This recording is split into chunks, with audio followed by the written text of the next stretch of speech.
When working on Etude number 2, there's a couple of points that I could remind you to pay attention for.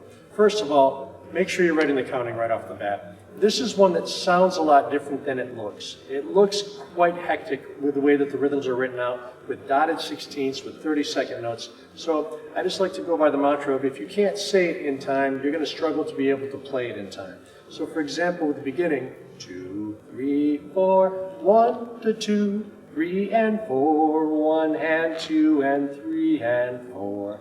Just think the process of going through writing out the counting and trying to count it out would be efficient for your practice.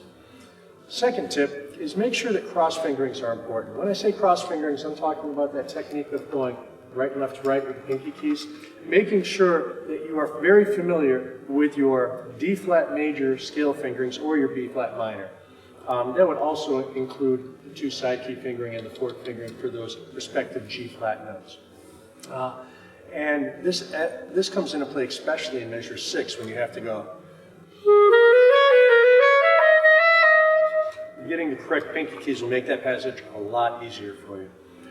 Now, how to practice the stringendo in measures 8, 9, and 10.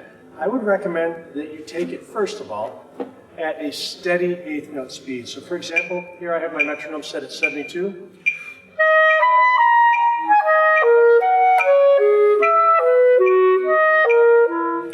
And then you play the entire passage a little bit faster. So now I'm going to bump it up to about 90.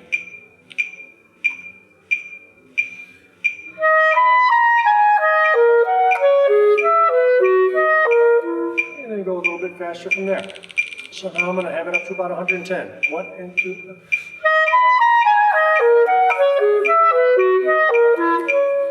And so on. By practicing the entire passage of the stringendo in time at various tempos, you will be able to transition smoother and it won't feel hurried or rushed.